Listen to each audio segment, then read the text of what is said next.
Walizawamu obumu bwe butukulembedde okulabika ntuvaayo n'obuwanguzi bwe buti. Okuva mu North eyo tulina omukyala amuyita Dr. Ndiwalana w'amaanyi mukambwe ennyo ng'alina omutima mugumu bwe guti. Bukoma Nsimbi South nange nenkwata ogwa Ssaabayeekera okulabika ntujjako Mwai Museveni. Omubaka Veronica Nannyondo n'atukola bulungi otukulemberamu era ge twalondanga Nantebe wa National Unity Platform Bukoma Nsimbi District. Ekyewuunyisa ku lukiiko olwo nze siyinaako kifo naye kasitaani mulwanyi.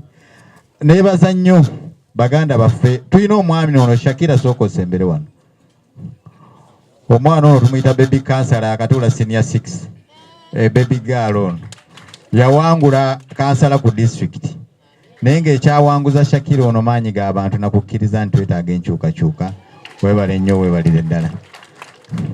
Ensonga ezitukulembeza nga bwe mbadde nkyannyonnyola bubadde kubeera wamu, obumu bwe tukoze okulwana nga tewaliiwo mbeera gye twawulayawulamu ne baganda baffe ab'enkyukakyuka.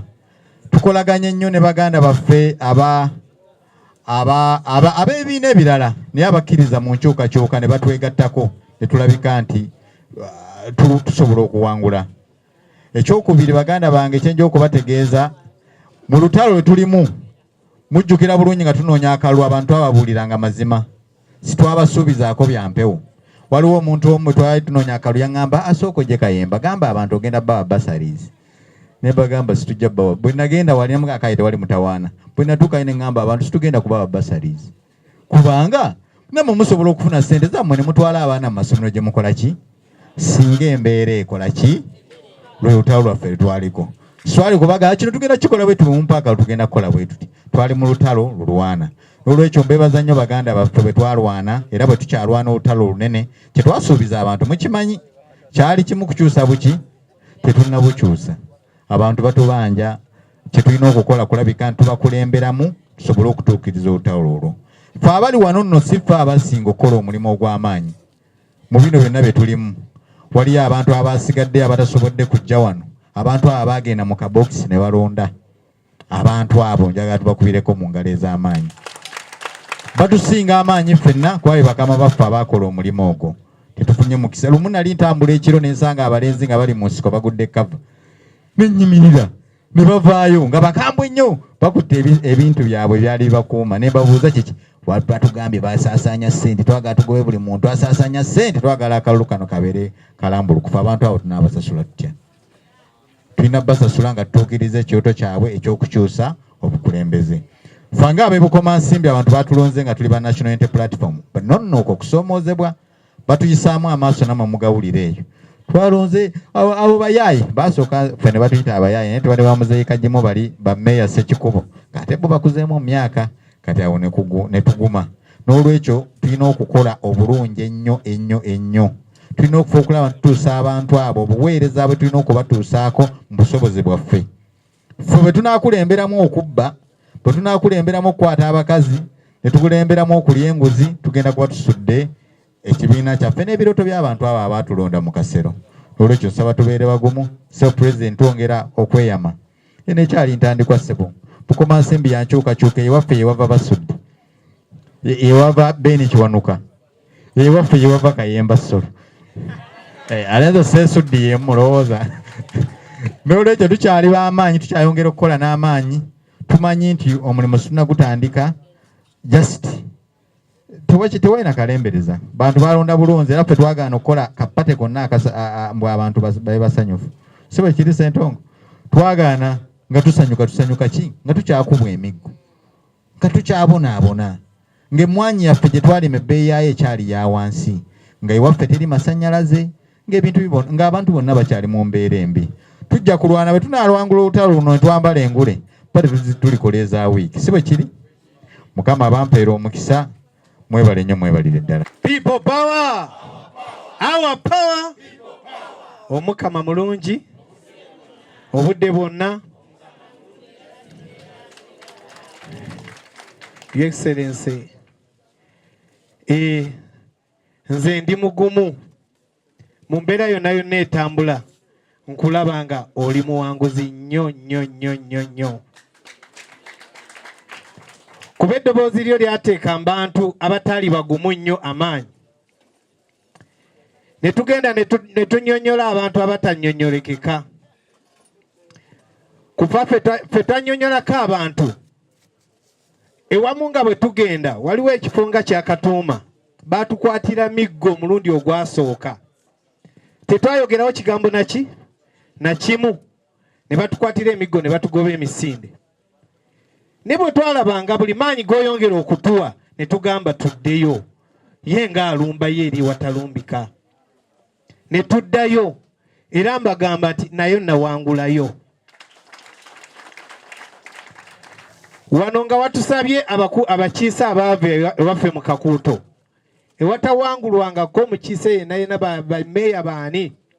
Wano bandijjuzaawo. Naye olw'okuba ekkubo libasalako era nkuloopera mukama wange nti ewammwe ku bujjajjaabo ekiyebe tekyali muntu asobola kusala kujja eno mu Uganda eno mwe tuli. Amazzi gabasalako bali eyo bonna kutuuka Kasensero bonna Gwanda wa yonna babeera eyo amazzi gabasalirako eyo. Ne tumanyi nti sente ezikola ebintu ebyo zize zibeerawo naye olw'okuba nga kyolwanyisa kyekiremeseza abantu abo okubakolera ekkubo bandibadde bali wano naffe. Olwakuba waliwo enguzi enguudo ezo tebazikola. Nenkakasa nti tujja kwogera naffe tetugenda kusirika. Tumanyi nti olunaku lujja kukya ng'otudde mu ntebe ebintu ebyo ejja kubikolako. Oluzungu lwange lwa palamenti olumazeeko. Anyway, I'm so proud of having a stronger leader like Robert Kyagulanyi Ssentamu. And I promise you, this is just a beginning. We have to reclaim the victory that was disenfranchised from us by the junta.